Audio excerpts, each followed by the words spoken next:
நமக்கு நல்லா தெரியும், ஏசப்பா ரொம்ப நல்லா தெரியும். பூமியில வாழும்போது பாருங்க, மனிதன் அன்புக்காக தான் ஏங்கி கொண்டிருக்கிறான்.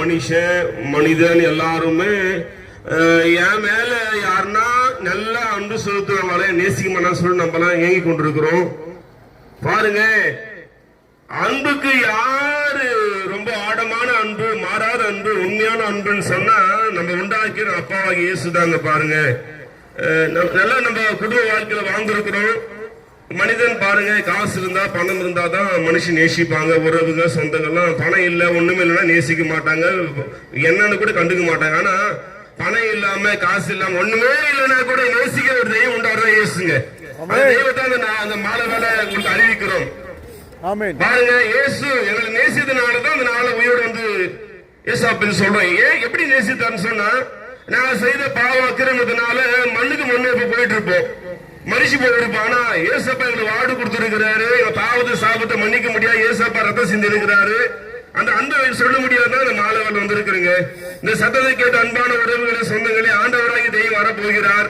மனுக்குலத்தை மீட்க முடியாது தேவாதி தேவன் இயேசு ராஜா இந்த பூமியில வந்து மனிதனுடைய எல்லா சாபத்தை பாவத்தை ஏற்றுக்கொண்டு கல்வாரி சூழலை மறித்து உயிர்த்தெழுந்து என்று ஜீவனோடு இருக்க தெய்வம் மீண்டும் வரப்போகிறாருங்க.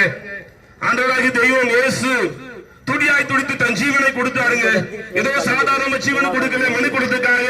இந்த பூமியில வாழ போகிற எல்லா காட்சி எல்லா மொழியில வாய் எல்லா ஜனத்துக்காக ஒரே ஒரு தெய்வம் ஜீவனை கொடுத்தாருங்க. உலகத்துக்காக ஒரே ஒரு தெய்வம் ஜீவனை கொடுத்தாரு, ஆண்டவராகி இயேசு கிறிஸ்து. அந்த நல்ல தெய்வம் வரப்போகிறாருங்க.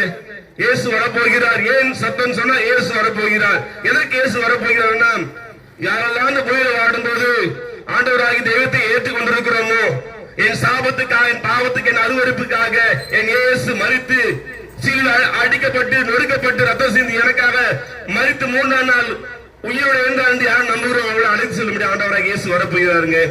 ஆமா, அந்த பூமியில வாடுவது பாருங்களேன், மனிதனுடைய சாபம் எவ்வளவு பணம் இருந்தாலும் எவ்வளவு கோடி செல்லுந்தாலும் சாபம் யாராலும் மன்னிக்க முடியாது, சாபத்தை யாரும் போக முடியாதுங்க.